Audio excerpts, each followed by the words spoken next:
Untuk menjawab, sila.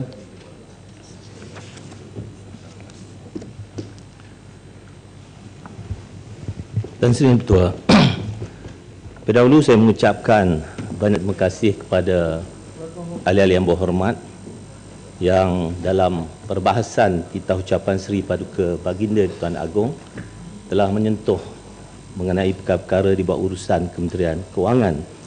Saya dapati ada 23 ahli parlimen daripada Barisan Nasional, 3 dari PKR, 7 dari PAS dan 8 daripada DAP, 41 keseluruhan.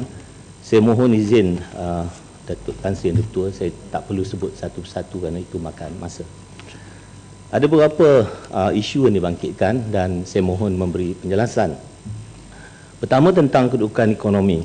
Di mana kita maklum bahawa kedudukan ekonomi kita berkembang dengan begitu pesat pada tahun 2013, walaupun ekonomi dunia keseluruhannya masih berhadapan dengan cabaran. Kita lihat bahawa daripada segi IMF, World Bank pada tahun lalu mereka membuat unjuran bahawa ekonomi akan kusut pada tahun itu. Jadi kita bersyukur kepada Allah SWT, kita capai 4.7% pertumbuhan. Negara Singapura 3.7, Thailand 2.9, kita ambil US 1.9, UK 1.9. Bila kita buat perbandingan dalam konteks KDNK dari sudut permintaan, kita dapati bahawa kesemua daripada faktor-faktor yang menyumbang kepada KDNK dari segi negara kita begitu positif. Kalau kita banding dengan negara US, dari segi public consumption dan investmentnya begitu negatif, dan tentunya bila kita banding dengan negara Greece ia lebih teruk lagi. Justru dari konteks Kementerian Kewangan, saya bercakap dalam konteks Kementerian Kewangan, Tan Sri Ketua, kita dapati bahawa pelaburan swasta meningkat. Kalau pada tahun 2010 86.7 bilion, pada tahun 2013 161.1 bilion, bermakna daripada tahun 2010 hingga tahun 2013 pertambahan sebanyak 3.5%. Begitu juga dalam konteks defisit, kita dapat menurun 3.9%. Walaupun unjuran kita 4%, mana kita berkembang lebih baik daripada unjuran. Dan dalam konteks hutang kepada GDP, kita dapat pertahankan bawah daripada 55%, itu 54.8%. Yang ini kalau kita lihat negara lain, kita capai 54.8%, Singapura 107.8%, negara Jepun 243, US 106. Dan bila kita lihat dari segi absolute figure, Tan Sri Ketua, hutang kita 539 bilion ringgit. Ini memang selalu dikatakan kita bimbang. Tapi kalau kita lihat negara lain, Singapura umpamanya, hutang mereka adalah 1 trilion ringgit. Manakala negara Jepun 38 trilion ringgit, China 7 trilion, US 55 trilion ringgit. Ini adalah pencapaian yang kita anggap begitu tinggi, dan kita amat bersyukur kepada Allah SWT.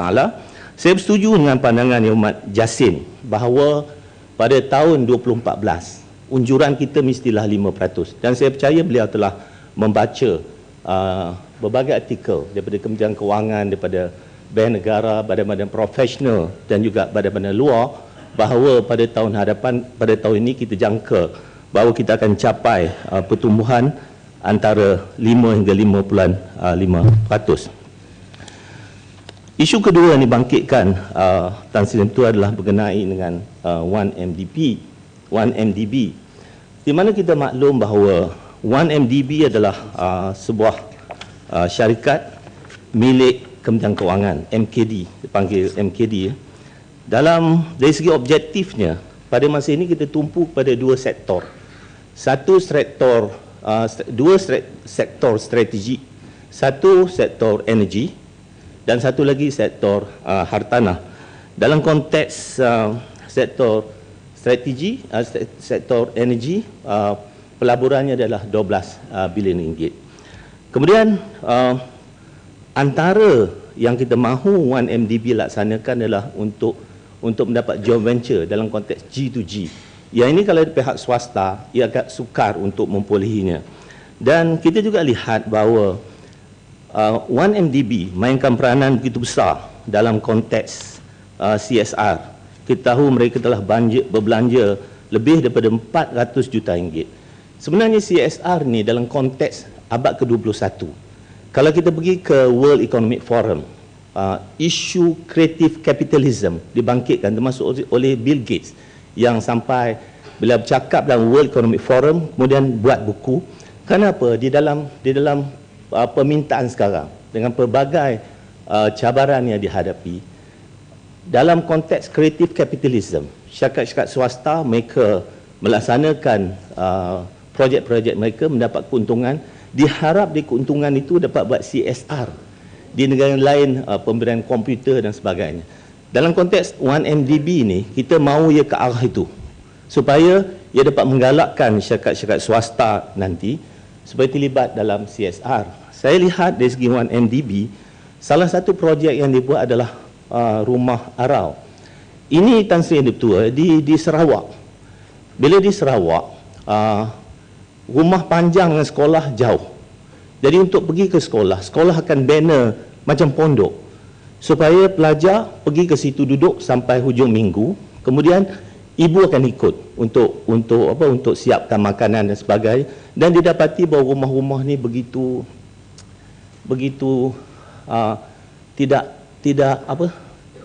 tak sampai kepada taraf yang diperlukan. Di sinilah CSR ni main peranan oleh 1MDB membanner rumah tersebut. Sekarang sudah 13 rumah didirikan dan setiap rumah itu boleh tampung 5 keluarga. Begitu juga di Chokit, kita tak sedar ada individu-individu yang lahir daripada soalan. Ya, nanti biasa. Let me finish first ya. Ada individu-individu yang lahir daripada pelacur ataupun penagih dadah di mana mereka nak duduk. Jadi di sinilah 1MDB membuat rumah untuk mereka. Jadi bila kita lihat dari segitu, isunya sekarang, adakah 1MDB berdaya maju? Bahasa Inggerisnya, is it a going concern? Dalam konteks ini kita perlu melihat pada dua aspek. Satu dari segi profit and loss statement. Yang ini kita akan kaitkan dengan operation 1MDB. Kita dapati bahawa dari segi operation 1MDB, dalam projek-projek ada 12 projek jana kuasa elektrik ini, mereka mendapat keuntungan berbilion ringgit. Mana dalam konteks operasi bermakna 1MDB adalah going concern, ia berdaya maju. Dan kemudian kita lihat dari segi balance sheet. Kerana balance sheet ini ada pengaruh kepada profit and loss tadi, Tan Sri Yang Ketua. Di dalam balance sheet kita tahu dia ada asset, dia ada liability dan ada net worth. Yang menjadi constraint apa? Menjadi kekangan kepada 1MDB adalah gearing ratio-nya tinggi, iaitu 15.1%. Bermakna ia hidup atas hutang, di mana net worth-nya lebih kurang 1 bilion lebih. Hutangnya dulu 37 pada 31 Mac 2013. Pada bulan September lalu telah bayar 1.4, sekarang lebih kurang 34 bilion ringgit. Akibat daripada itu, financial cost-nya begitu tinggi. Kalau kita lihat kepada penyata kewangan pada 31 Mac 2013, dari segi financial cost lebih kurang 1.7 bilion. Jadi untuk menghadapi masa depan, 1MDB akan pergi listing. Mereka akan lantik investment bank untuk menambahkan equity melalui IPO. Mengikut kajian pihak investment bank, mereka boleh dapat equity sampai 20 bilion. Tapi dalam konteks ini, 1MDB hanya akan melihat pada 12 bilion. Apabila 12 bilion ini diambil dari segi equity, bermakna dari segi struktur pembiayaan 1MDB tidak bergantung pada hutang. Mereka akan bayar hutang 10 bilion. Dengan itu, gearingnya begitu baik. Tuan Speaker, saya tak ada masalah kalau sesuatu syarikat nak buat CSR, termasuk syarikat GLC. Tetapi masalahnya dengan 1MDB ialah mereka tidak membuat keuntungan di Malaysia, dan keuntungan yang dibuat yang didapati daripada 1MDB sekarang yang dilaporkan di surat khabar di Age sedang disimpan di luar negara di Cayman Island. Jadi keuntungan sebanyak kalau saya tak silap 2.9 bilion US dollar ni yang disimpan di luar negara ni, kenapa tidak diambil balik untuk mengurangkan hutang 1MDB sebelum dibuat listing? Itu adalah soalan yang pertama. Soalan yang kedua ialah sebahagian daripada nilaian 1MDB ialah oleh kerana revaluation of the land in TRX. Dan revaluation ini kita tak tahu sama ada telah meningkat ataupun tidak, tetapi mengikut akaun 2011 yang saya dapat, penilaiannya telah menambah untung ataupun dengan izin profit on paper sebanyak 800 juta ringgit. Dan saya faham untuk akaun 2012 dan 2013 profit on paper ini juga akan naik, tapi ini bukan untung yang sebenarnya, ini untung dalam paper saja, on paper profit ni. Jadi adakah ini menunjukkan bahawa hutang 1MDB ni adalah begitu tinggi, dan sebagai going concern memang sesuatu yang perlu dikaji dengan begitu serius, dan juga apa yang sedang berlaku kepada profit yang telah diletakkan di Cayman Island, kenapa ia tidak dibawa balik kepada Malaysia? Terima kasih. Menteri, sikit lagi. Saya I have concern lah. Saya tentang CSR yang dijalankan oleh 1MDB. Sebenarnya corporate dia punya ultimate motive adalah untuk make profit.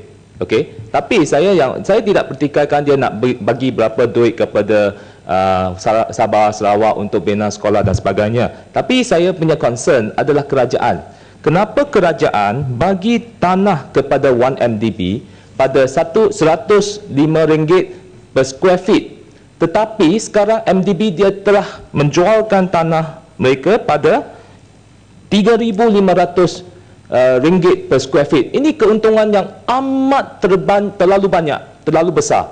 Dan kalau nak katakan membantu rakyat di Sabah dan Sarawak, kenapa kerajaan tidak open tender TRX, tanah-tanah TRX?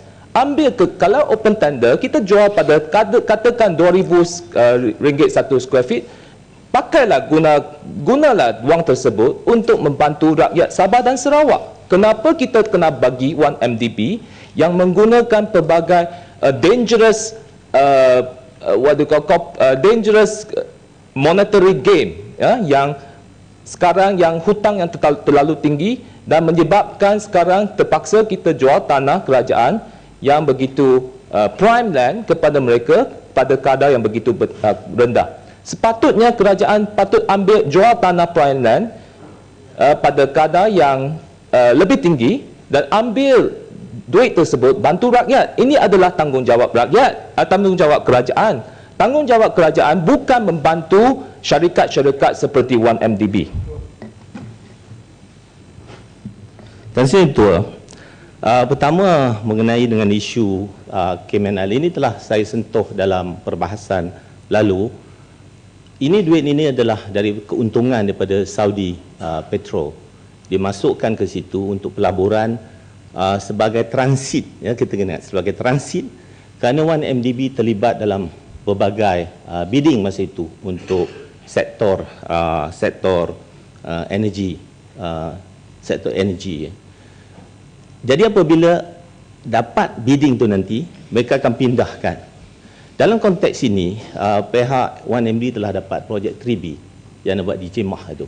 Jadi mereka telah dapat dan mereka akan pindahkan duit tersebut untuk pelaburan dalam projek Jemah tersebut. Kemudian berkenaan dengan tanah, ya, saya nak jelaskan di sini. Itu sebab awal tadi saya kata 1MDB adalah syarikat milik kerajaan. Syarikat milik kerajaan ini, satu, dari segi kerajaannya bagi mereka RM1 juta sebagai capital. Kemudian yang lain dibagi secara in kind. Jadi inilah tanah yang dibagi secara in kind oleh kerajaan. Apabila kita lihat dari segi TRX, ya, adakah ia patut bagi pada swasta atau 1MDB? Kerajaan pilih untuk bagi pada 1MDB. Kenapa? Saya telah sentuh tadi, bila kita nak laksanakan TRX ini adalah satu kluster untuk sektor kewangan, ke arah kita nak jadikan sektor kewangan negara ini satu hub antarabangsa. Kita lihat baik di US, baik di UK, baik di Germany, baik di Singapura, Hong Kong. Dia ada itu. Ada hub, ada kluster kewangan. Jadi di abad 21 dia tidak boleh lagi nak jadi satu hub. Di sini letak satu bank, dia tak mahu macam itu. Dia kena ada satu kluster. Jadi yang itu kita nak banner. Itu satu. Kedua, untuk melaksanakan itu, kita perlu kepada rakan strategik. Siapa rakan strategik kita? Apabila melibatkan MDB sebagai agensi kepada kerajaan, dia boleh dapat G2G punya hubungan. Begitu juga dia boleh dapat rakan strategik. Umpamanya Jemah. Macam mana dia boleh menang tender tersebut? Kerana dia buat joint venture dengan Toshiba. Dia satu syarikat yang mempunyai kepakaran begitu tinggi untuk melaksanakan projek itu. Jadi projek ini adalah berlainan daripada projek-projek lain, Tan Sri yang dibetul. Dan saya menyatakan tadi dari segi hutang, tadi saya dah menyatakan bahawa hutang ni kita boleh lihat dari segi diri kita, Tan Sri betul. Kita hutang tinggi, kita beli rumah, dan kemudian kita tak mampu bayar. Tiba kita bawa anak kita, tolong kita bayar. Dalam konteks syarikat, bila kita membiayai satu projek, dia ada dua sumber hutang, dua sumber pembiayaan, satu hutang, satu equity. Jadi yang ini IPO tersebut akan ada new capital injection yang akan melonjakkan equity daripada 1 bilion lebih kepada 13 bilion. Yang ini akan mengurangkan pinjaman tadi, oleh kerana akan berlaku pembayaran sebanyak 10 bilion. Ya, okey. Terima kasih Menteri, terima kasih Yang Dipertua. Saya nak on the same point, just sikit saja. Saya kalau Yang Berhormat Menteri ni menjawab, saya selalu rasa seronok lah. Tapi hari ni saya nak tahu apa ni, tadi ada jawab soalan yang ditanya, yang Berhormat Menteri tak jawab lagi. Bahawasanya diberi kepada MDB tanah dan nilaiannya sekian, tetapi dijual dengan tanpa tender. Itu yang dia kata. Kiranya di tender mungkin pendapatan MDB lebih lagi. Itu soalan yang ditanya oleh Yang Berhormat tadi, belum dijawab. Kepala Batas, menjelah. Kepala Batas. Baik. Terima kasih Tuan Ketua, terima kasih Yang Menteri. Jawapan yang diberi oleh Yang Menteri tadi berkaitan dengan hutang yang ditanggung oleh 1MDB sekarang dengan gearing ratio sebanyak 15 kali. Kenapa 1MDB sering diasap tentang soal hutang ini? Cuma saya nak tanya, setuju ke tidak Yang Menteri bahawa hutang ini perlu dilihat daripada dua perspektif? Sebab kadang-kadang bila diasap pasal hutang, seakan-akan hutang ni menjadi satu benda yang begitu salah dan seakan-akan macam berdosa pula. Sedangkan hutang ni memang di dalam Islam pun dibenarkan dan diizinkan. Malahan dalam Quran pun Allah Ta'ala sebut, "Idza tadayantum bidain ila ajali musamma faktubuh." Islam pun benar, bila kamu nak berhutang dengan jumlah hutang tertentu pada waktu tertentu, maka tulislah. Maknanya kena ada hutang, kena ada jumlah dan kena ada kontraknya. Itu Islam ajar dalam Quran. Persoalan yang wajar yang dijawab oleh Menteri adalah tentang soal pengurusan hutang. Soalan saya, apakah dengan gearing ratio 15 kali itu, atau 15 times of gearing ratio, pada waktu dan saat ini, has 1MDB ever defaulted dalam any of the borrowing payment? Pertama. Yang keduanya, tentang pemberian ataupun penjualan tanah TRX.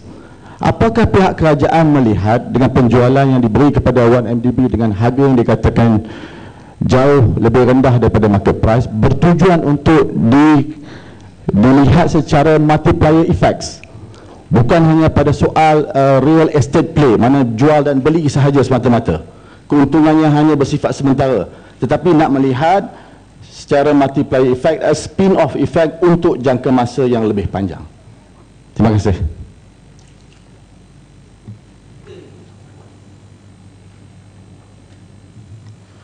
Tan Sri Tua, pertama tentang yang tanah dimasukkan tadi, saya ingat lebih kurang 8 hektar, saya tak silap. Dia dalam proses. Dia sebenarnya, kita mesti lihat apa dia matlamat Tun Razak Exchange. Saya kata tadi kita nak buat kluster.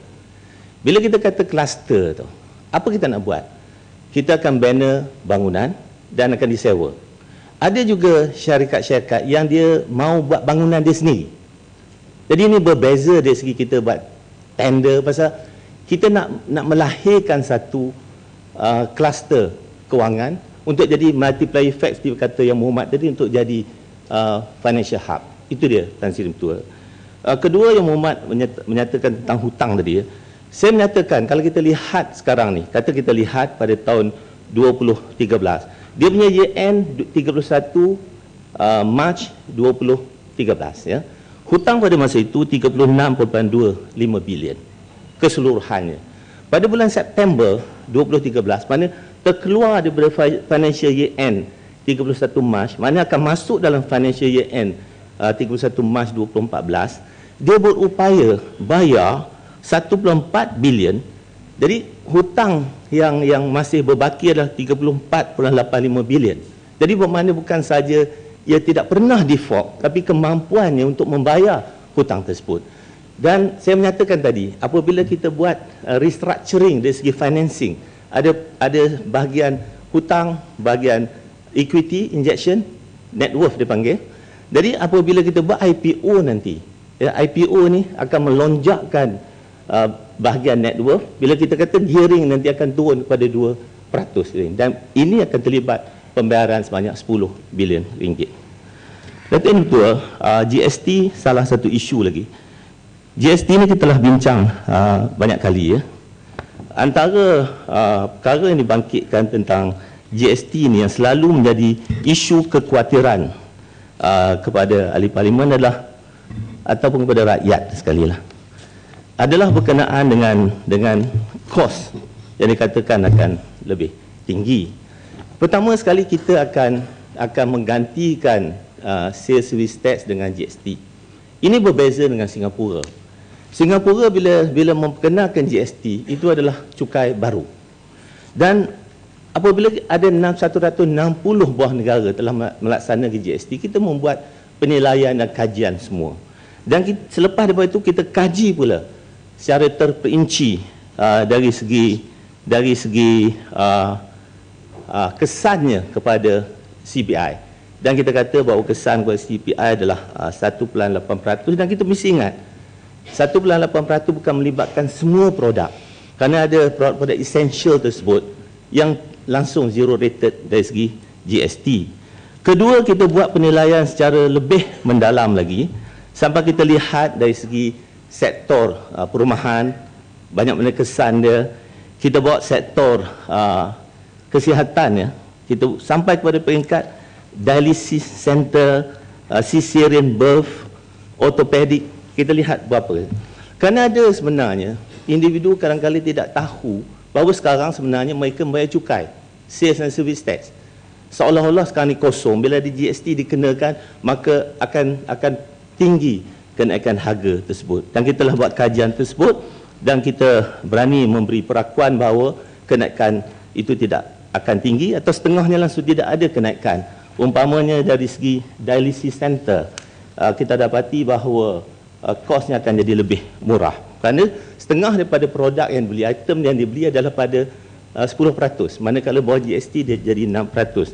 Sehingga kan kita membuat kajian pula kepada isi rumah, household punya expenditure ya. Kita buat survey dari segi household expenditure. Soalan. Katalah orang yang berpendapatan RM2,000, bagaimanakah pattern perbelanjaannya? Pattern perbelanjaan lebih kepada essential item, dan kita dapati bahawa individu yang pendapatannya RM2,000 satu bulan, keluarganya, dia akan membayar, sekarang dia bayar sales service tax RM36.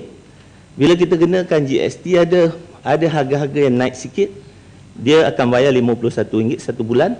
Bermakna satu bulan dia akan bayar lebih daripada sekarang RM15. Dikali dengan 12, mana RM180. Dan ini yang kita bagi bantuan RM300. Maknanya ada lagi saving lebih kurang RM120. Dua soalan Menteri.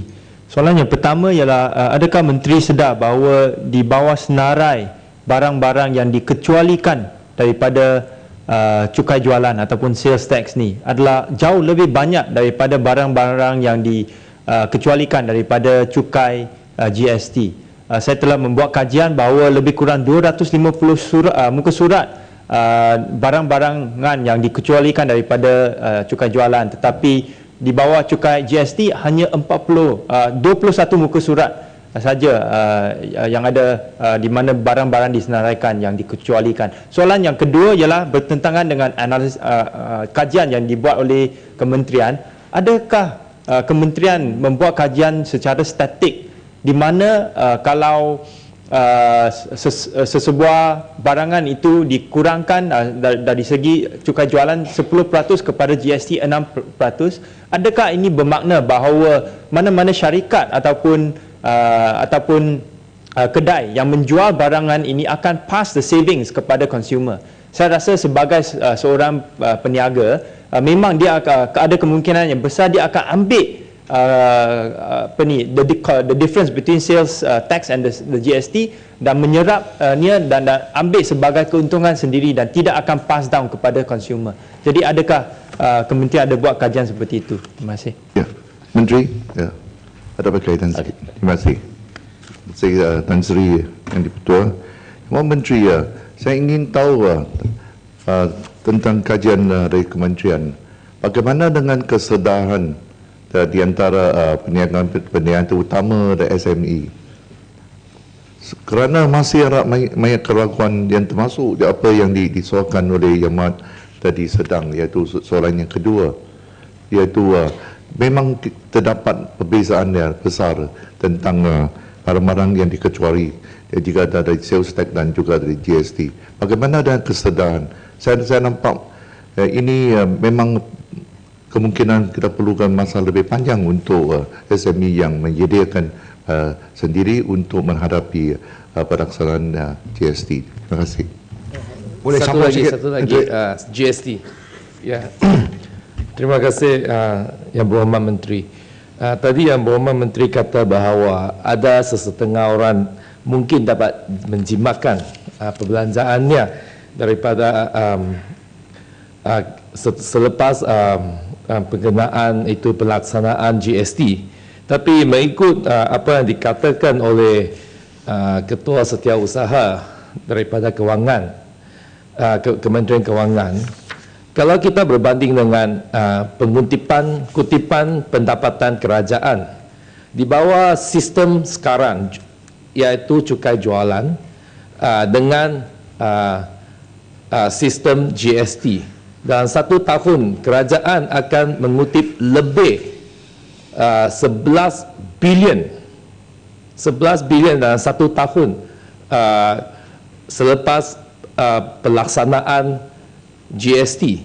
Dan takkan itu duit datang dari bank atau dari mana-mana sumber, tetapi kecualinya dia duit itu additional tambahan. Cukai pengutipan cukai itu akan datang daripada pengguna-pengguna rakyat jelata yang classify as pengguna.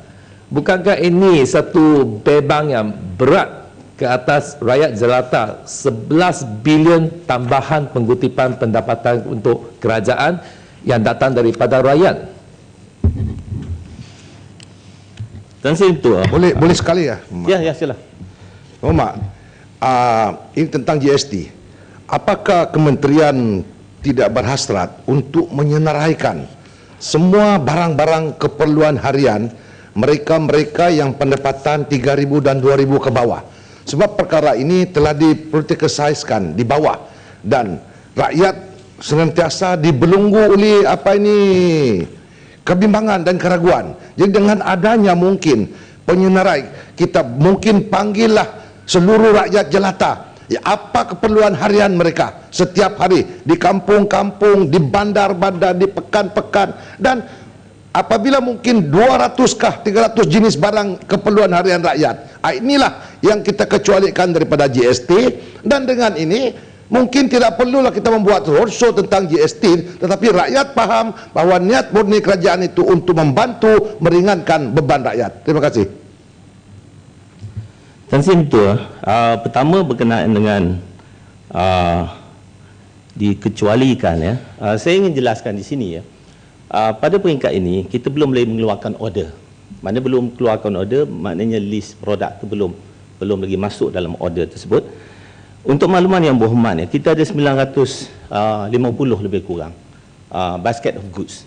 Dalam konteks pelaksanaan GST ni, kita telah putuskan 689 produk tersebut akan masuk bawah GST, di mana ya beras, tepung ayam dan lainnya 0%, sewa tol bas kita kecualikan, pelbagai jenis ikan dan sebagainya. Kalau dulu 5% kan 0%, Nescafe apa semua ini dulu 5%, ini 6%, so kita tetapkan 6%.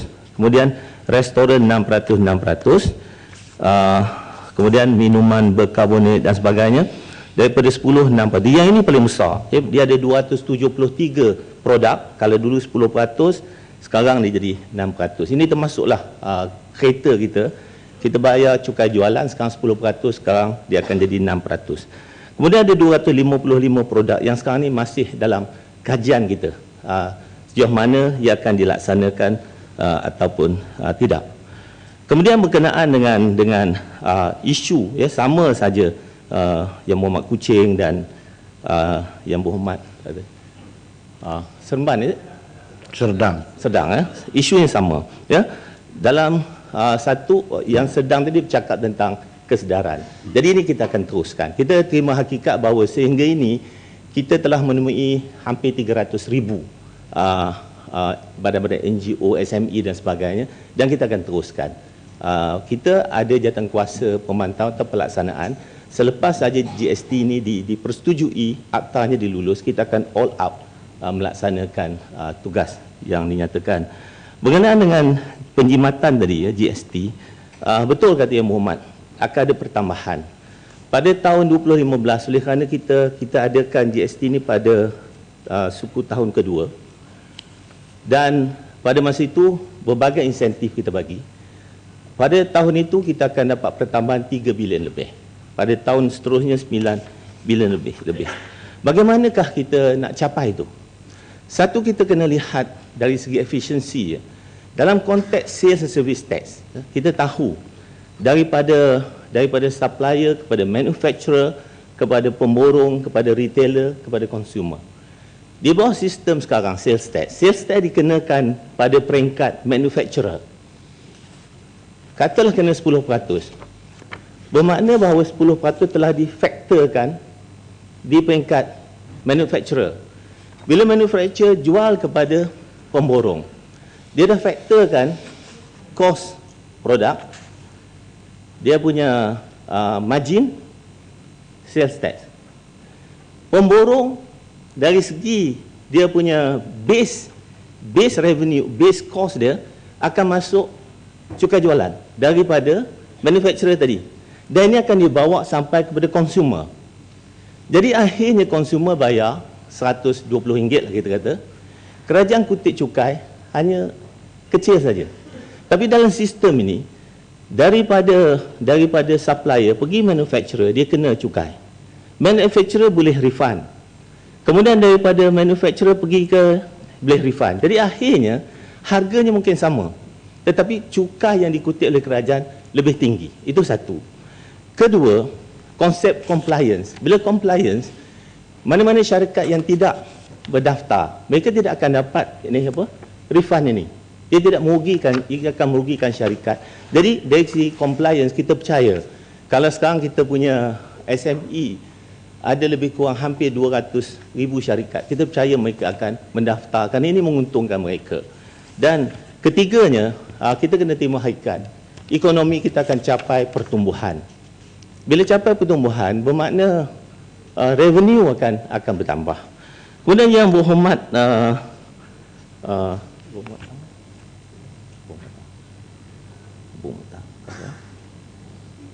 kawasan dia, Kinabatangan ya, saya setuju. Beliau minta supaya kita senaraikan, dan kita akan senaraikan ya. Kinabatangan kita akan senaraikan nanti. Kemudian menyentuh mengenai dengan BRIM ya. BRIM ni sebagaimana Menteri, kita Menteri, last question tentang GST. Simple saja. Bilakah akta GST akan ditable dalam parlimen? Sesi ini atau sesi depan? Sekian, terima kasih.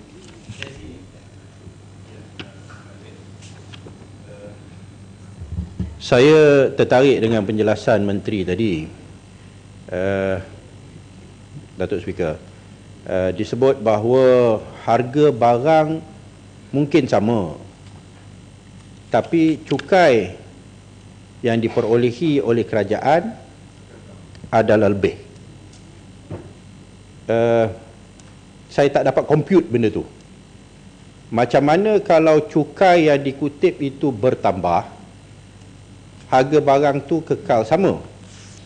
Ianya hanya boleh berlaku sekiranya pembuat ataupun pemborong ataupun peruncit mengurangkan keuntungan mereka. So kalau boleh, saya harap Tuan Menteri boleh memberikan penjelasan bagaimana cukai boleh naik tapi harga kekal sama. Menteri. Terima kasih Tan Sri Yang Ketua. Terima kasih Yang Berhormat Menteri. Saya difahamkan bahawa di GST satu kadar 6% yang amat tinggi berbanding dengan negara maju. Bila Singapura atau Jepun melaksanakan GST hanya 3 hingga 4% saja. Bolehkah Yang Berhormat jelas di Dewan Yang Mulia ini bahawa satu kadar 6% yang amat tinggi berbanding dengan negara maju? Terima kasih. Terima kasih Menteri. Saya yakin keputusan kerajaan untuk mengimplementasikan GST ini pada tahun depan adalah satu perkara yang baik yang akan mengukuhkan ekonomi negara. Kebimbangan yang saya nak sampaikan ialah masanya agak tak lama tu sebenarnya. Adakah kita confident, yakin kita boleh menyampaikan penerangan dengan software dengan izin ataupun latihan kepada peniaga dan rakyat? Sebab di televisyen dan sebagainya, media menceritakan tentang positif tentang kebaikan keuntungan GST, tetapi ada juga yang menceritakan tentang negatif dan keburukannya. Jadi dia takes time dengan izin. Bagaimana itu? Terima kasih. Tan Sri Ketua, saya ingat kita mungkin Yang Berhormat Shah Alam tak nampak secara visualize ya. Satu saya kata mungkin sama ya. Pasal saya kata dia ada yang 5% naik 6% itu akan lebih sikit. Yang 10 pada 5% itu akan kurang. Itu saya gunakan mungkin sama. Kemudian saya sentuh tadi tentang peringkat tadi. Ya. Bila daripada supplier dia bayar cukai tu. Kemudian dari segi manufacturer, cukai dibayar oleh supplier tu dia tak kena dah. Jadi dia tak ada faktor dalam dia punya cost of production. Jadi mungkin kalau lebih jelas nanti kita duduk berbincang lah. Kerana bincang ni saya ingat tak dapat jelas ya. Bukit Bintang menyentuh tentang rate ya. Saya ingin ingatkan dari segi negara yang melaksanakan GST pada 5% sekarang ini sebenarnya hanya 5 negara saja. Yang melaksanakan 7% ada lebih kurang 3 buah negara. Yang lain semua lebih daripada 10%, ada sampai 40%. Ya, secara average lebih kurang 16%. Dan apabila kita lihat ya, kita lihat kepada negara yang melaksanakan GST pada tahun 2011 ke atas ya, semua 16%. Yang saya kata 40 di Gambia 40%. Mana dunia berubah. Singapura melaksanakan pada tahun 1993 dan itu adalah cukai baru, bukannya cukai mengganti kepada GST. Jadi we must move with time. Kemudian Bagan Serai menyentuh tentang soal penerangan ini. Penerangan ini saya tidak percaya. Kita telah buat melalui TV, kita buat melalui akhbar, kita buat melalui engagement. Kita nak sampai kepada 28 juta rakyat tak mungkin. Tapi kita kena teruskan usaha kita agar bila dilaksanakan sebahagian besar daripada rakyat akan memahami GST. Kalau kita buat semua, it's impossible. Tan Sri Ketua. Mengenai dengan BRIM, kita tahu bahawa penerima BRIM adalah seramai 6.4 bilion orang. Ada beberapa isu million nak bilion. Ada beberapa isu yang dibangkitkan. Pertama mengenai dengan kelayakan BRIM Sebenarnya kita maklum isi keluarga ada dua status. Satu antara RM3,000 hingga RM4,000 dapat 400. Ini termasuk iBRIM. Kemudian 450 termasuk iBRIM. Kemudian yang 3,000 ke bawah dapat 700 termasuk iBRIM. Individu yang umur 21 tahun, pendapatan kurang dari 2,000 dapat 300. Saya ingin nyatakan kepada ahli yang berhormat, sekiranya ada permasalahan terus hantar ke pejabat saya, dan kita tahu ada individu yang tidak dapat, dia tidak puas hati, yang dulu dapat 650 sepatut dapat 450. Ini adalah berasaskan kepada jalan kerja-kerja dijalankan oleh LHDN dengan linking dengan EPF, Co-op, JPJ dan sebagainya. Itu keputusan dia tulis. Jadi kita membuka kepada rayuan daripada mereka. Ada isu tentang tuntutan untuk iBRIM, yang ini tuntutan ini boleh dilaksanakan melalui menerima borang dari Persatuan Takaful Malaysia dan juga lembaga hasil dalam negeri. Kemudian kita bercakap tentang Malaysian Airlines System, Tan Sri Ketua. Ini ringkas saja. Malaysian Airlines System ni memang betul menerima kerugian sebanyak 1,174 bilion ringgit. Satu saya ingin nyatakan kepada Parlimen ya. Industri penerbangan ni satu industri yang cukup mencabarkan. Margin dia rendah. Sekali naik harga minyak boleh menghapuskan keuntungan. Selain daripada Malaysia Airlines System, kita dapati bahawa Thai Airline dah rugi lebih kurang sama saja daripada beberapa tahun lalu. Begitu juga Korean Airline. Dalam konteks Malaysia Airlines System ni, dia ada dua. Ya, saya setuju kata Muhammad tadi, paper profit atau paper loss. Ya. Dia satu dari segi bilangan penumpang naik 17%. Tapi dari segi pendapatan dia kurang, naik hanya 10%. Maknanya tidak ada matching. Ini sebabnya adalah kerana persaingan besar. Terutama dengan Gulf punya Airways, tiket dia murah. Jadi MAS terpaksa kurangkan harga tiket. Ini kesan kepada pengurangan revenue tersebut. Di samping itu, oleh kerana Malaysian Airlines membeli minyak berdasarkan kepada US dollars, bukan ringgit, US dollars. Jadi kenaikan US dollars mengakibatkan pembayaran yang lebih. Tapi yang lebih penting di sini adalah bahawa depreciation sebanyak 817 juta ringgit. Lepas itu unrealized forex loss. Dia unrealized forex loss ni jadi Tan Sri ya. Bila kita mau minjam dalam balance sheet sekarang ni di bawah FRS 32.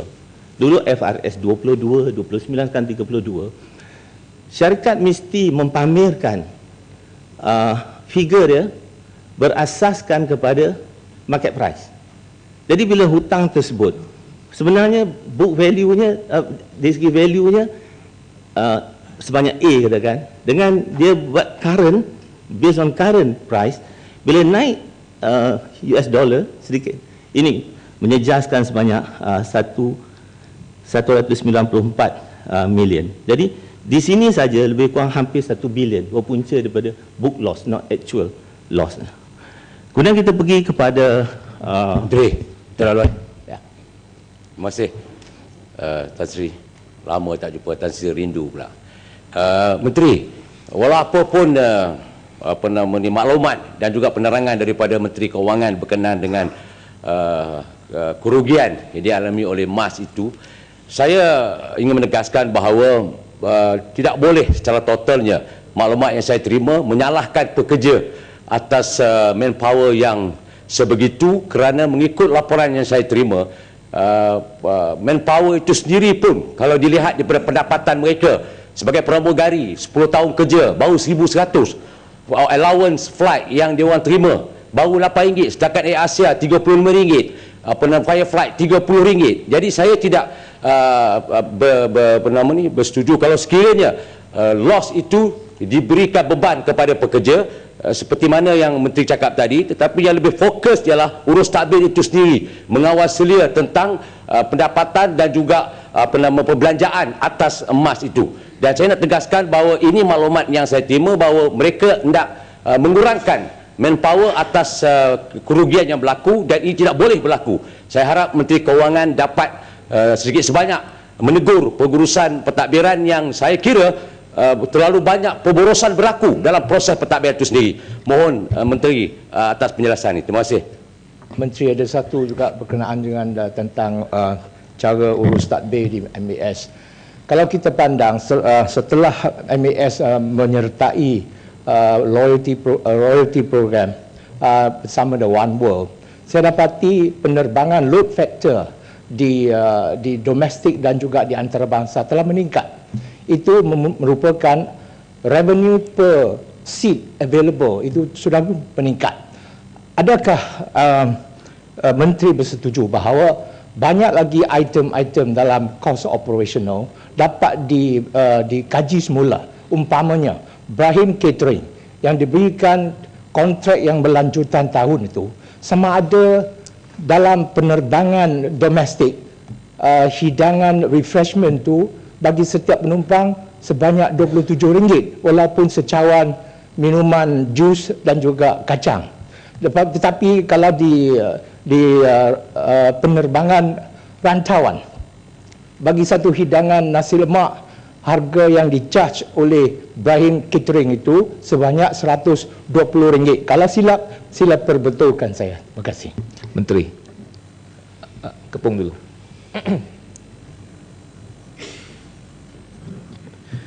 Tan Sri dan Ketua,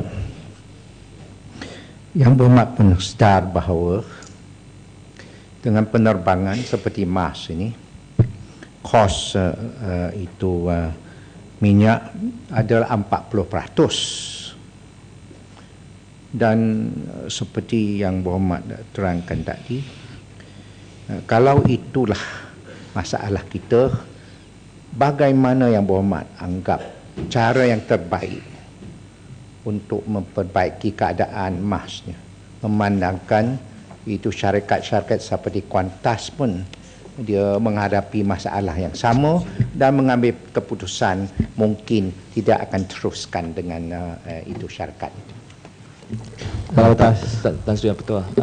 Menteri, saya nak tanya, saya agak terkejut bahawa rupa-rupanya pekerja-pekerja emas dibayar dengan gaji yang begitu rendah, dan saya ini timbul persoalan bahawa apakah gaji-gaji pengurusan MAS yang dapat. Saya nak tanya, board chairman dibayar berapa allowance, board members dapat berapa allowance, gaji CEO berapa, timbalan CEO berapa. Minta Menteri jawab. Terima kasih. Terima Menteri atas. Yang Menteri, saya nak sambung apa yang ditanya oleh rakan-rakan tadi tentang kerugian emas. Kalau diambil kira, adakah Yang Menteri bersetuju bahawa antara contributing factor to the operating cost ni, food atau and beverages hanya sekadar menyumbang 1.5% daripada keseluruhan kos operasi. Sebaliknya, kos yang paling besar adalah minyak dan juga sebagaimana dinyatakan staff sebanyak 17%. Soalan saya, apakah industrial norm dari segi percentage untuk staff, satu, dan yang kedua, ada juga dakwaan mengatakan antara penyebab kerugian ini adalah kerana MAS has been dumping the price, menyebabkan kita lihat penerbangan boleh dikatakan penuh dalam tempoh 3-4 bulan yang lalu. Namun fuelnya, staffnya, operating expenditure yang lainnya bersifat fixed cost. Namun oleh kerana there has been dumping price, maka there's no yield. Tak ada yield. Bila tak ada yield, berarti ia juga merupakan antara eroding factor kepada profitability. Terima kasih. Masih Menteri, belum tak salam dulu. Saya ingin buat satu pengumuman. Adalah Yang Berhormat, sukacita dimaklumkan bahawa bersama-sama kita di Dewan Yang Mulia ini delegasi dari New Zealand yang diketuai oleh Honorable Dr. Peter Sharpies. I'm sorry, Mr. Minister, if I mispronounce that name. Yaitu New Zealand Minister of Foreign Affairs serta 9 orang delegasi. Kepada Honorable Dr. Peter dan delegasi Dewan ini mengeluhkan kehadiran ke Dewan yang mulia ini. Thank you. Salam. Terima kasih Tan Sri Speaker. Yang Berhormat Menteri, seperti mana yang disebutkan tadi, di antara kos elemen yang tertinggi ialah harga minyak. Saya nak tanya pada Yang Berhormat Menteri, penjimatan yang telah MAS capai apabila kontrak pembelian minyak dipindahkan daripada Petronas ke Petron, sekiranya benar ianya telah dipindahkan, dan apakah penjimatan yang telah tercapai? Ini yang pertama. Yang kedua, saya pun mendapat maklumat bahawa banyak aspek operasi MAS yang telah mula diswastakan, ya, seperti mana yang disebutkan tadi oleh Yang Berhormat Jelutong soal makanan. Dulu MAS Catering dia sendiri, selepas itu diserahkan kepada outsource, ya, kepada pihak Ibrahim Catering dan sebagainya. Adakah ianya telah terhenti di situ? Saya difahamkan bahawa persoalan transport, persoalan handling baggage dan sebagainya, banyak kerja-kerja yang selama ini dilakukan oleh kaki tangan MAS itu sendiri telah di parcel out dan diswastakan. Dan adakah dengan penswastaan ini ianya telah benar-benar menjimatkan kos operasi bagi MAS ataupun sebaliknya? Dan sekiranya ianya telah menjimatkan kos operasi, maka harap Yang Berhormat Menteri boleh memberitahu dan memberikan perbandingan lah, ya, sebelum ianya diswastakan berapa, selepas ianya diswastakan berapa, dan penjimatan yang telah tercapai. Terima kasih. Pertama, berkenaan dengan kaki tangan, ya, sebenarnya MAS tidak bercadang nak membuang kaki tangan. Dalam mesyuarat saya beberapa hari sudah, ini bukan salah satu daripada agenda. Yang kedua, mengenai dengan yang dibangkit oleh Jelutong, tentang makanan, kontrak makanan ini sedang dalam proses MAS untuk merunding dari segi harga. Yang Mak Kepong membangkitkan tentang soal kos minyak, cara untuk perbaiki MAS. Ini penting, Tan Sri, betul. Sekarang ni MAS ada pajakan kapal terbang. Dan kapal terbang pajakan ni jenis lama. Kalau kita tahu lama tu dia punya kepak tu straight gitu. Yang baru tu dia macam itu. Mana bila Tan Sri yang tuan naik kapal terbang tengok yang straight tu rasa takut sikit. Yang macam ni tu kita berani sikit pasal dia yang baru. Jadi apa dia lakukan oleh MAS sekarang? Dia sedang dalam proses untuk menggantikan yang list tu dengan yang baru. Yang baru ni dijangka dapat menjimatkan antara 20 hingga 30% daripada kos penggunaan minyak. Yang ini MAS betul confident bahawa kewangan mereka pada masa hadapan akan lebih baik. Mengenai dengan pekerja tadi saya dah sentuh, ya. Yang dibangkit oleh kepala batas tadi mengenai dengan norm dalam industri. Dari segi makanan memang dia bukan besar. Yang besar adalah minyak yang telah saya sentuh tadi, dan juga kaki tangan MAS memang ramai. Tapi tujuan nak keluarkan tak ada. Ya, contoh dia, kita ambil dari segi seed factor, dia increase by 6.3%. Padahal dan yield drop 13% to 23 by 13% kepada 23 sen. Maknanya memang betul kata kepala batas, bertambah dari segi mereka naik ke terbang, tapi oleh kerana kos bagi satu penumpang tu lebih tinggi banding dengan penerbangan lain, dengan itu yieldnya kurang. Kemudian yang diminta oleh Yang Berhormat Shah Alam, minyak kita dah sentuh. Saya tidak dapat kepastian, ya. Yang saya tahu MAS beli dengan Petronas, di luar negara dia akan beli dengan syarikat lain. Yang ini saya tak dapat kepastian sama tukar, yang itu kita tak ada perbincangan. Tapi bila saya tanya Petronas kata kita beli daripada Petronas. Kemudian dari segi aspek penguasaan, ini saya perlu maklumat lain lah. Bukti ini tidak ada pada saya kerana ini tidak dibangkitkan semasa perbahasan tersebut. Kemudian Tan Sri Yang Di-Pertua menyentuh tentang soal judi ini. Adakah kita beri lesen baru ini? Tidak. Kita tidak bagi Menteri, lesen. Tan Sri, Menteri, gaji CEO dan timbalan CEO. Okey, nanti kita kemudian ya. Okey, saya tidak ada fikir satu lagi soalan yang saya nak tanya adalah, adakah dengan kes MH370, adakah MAS akan mengalami, dia kena ganti rugi atau kepada, kalaulah kita doakan supaya semua selamat, kalau the worst case happen, adakah MAS terpaksa ganti rugi kepada kaum keluarga, next of kin, dan berapa estimated kerugian yang kita terpaksa tanggung bersama dengan mungkin lawsuit dan sebagainya. Saya cukup khawatir dengan masa depan MAS, sebab dengan airlines dia punya margin already very low, dan sekarang dengan pelbagai masalah dia memang take a hit on the company. Terima kasih. Tan Sri Betul, saya tidak mempunyai maklumat. Saya ingat dari segi kehilangan kapal terbang, saya tidak mau sentuh ni. Pasal kita dah ada, kita punya focal point adalah Menteri Pengangkutan. Jadi biar Menteri Pengangkutan buat kenyataan. Tapi saya ingat ini akan libatkan legal punya matter. Ini biarlah mereka jawab. Dan yang Muhammad Kuantan itu tentang gender budgeting. Saya terima cadangan beliau. Bermakna pada bajet tahun 2015 kita akan libatkan caucus wanita di dalam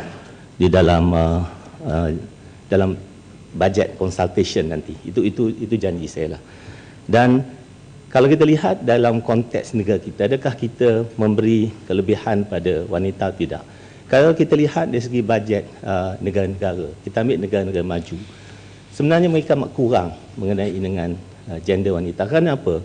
Bila kita kata gender budget, bermaksud bahawa tujuannya untuk memberi peruntukan lebih kepada wanita adalah untuk to reach the gap antara lelaki dan wanita.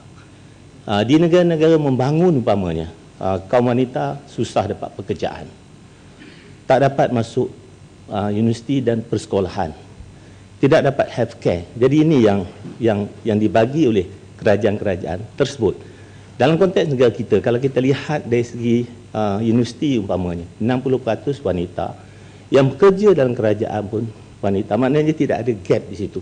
Tetapi oleh kerana kesedaran kita, ada keperluan wanita dalam konteks kesihatan, kita luluskan beberapa inisiatif untuk wanita. Jadi dalam bajet tahun ini untuk 2015 kita akan masukkan fokus. Itu saja, Tan Sri. Terima kasih. Menteri. Terima kasih. Yang berhormat, Menteri sudah duduk yang berhormat. Bukan, ada beberapa isu dan yang kita bahas semasa perbahasan tidak dijawab. Bolehkah saya tanya satu? Tentang cukai. Boleh? Okey, sila. Terima kasih, Tan Sri. Yang Menteri, semasa saya ambil bahagian dalam perbahasan, saya dah bangkit tentang perintah duty hiburan, pengejualan untuk taman tema yang pembatalan telah dibuat pada sangat 6-7 tahun sebelum ini. Sekarang dia diperkuat kuasa semula. Sebab itu saya ingin tanya, apakah asas pertimbangan Yang Berhormat Menteri tentang mengkuat kuasa lagi untuk mengutip 25% untuk setiap tiket masuk untuk taman tema. Itu yang satu. Yang kedua yang saya ada bangkit tentang itu kutipan itu charge untuk pemeriksaan kuarantin untuk macam tortoise dan snake dan lain-lain yang diimport dari luar negara. Mengikut dia ada setiap ekor yang bukan lagi satu charge yang macam satu charge yang munasabah untuk keseluruhan ini. Kerana ini akibatkan ada harga iaitu charge RM50 seekor ni lebih mahal dari nilai atau harga untuk seekor tortoise yang lain yang di pasaran. Sebab itu saya ada bangkit kedua ni, saya tidak nampak ada penjelasan kalau dapat. Tan Sri, minta penjelasan sikit. Saya pun ada membangkitkan satu isu mengenai kriteria yang disediakan untuk membenarkan kod potongan gaji ya kepada kaki tangan awam untuk mereka syarikat ini berhubung dengan bank, membolehkan mereka buat pinjaman peribadi dan sebagainya. Jadi kalau boleh dapat sikit penjelasan daripada kementerian. Tan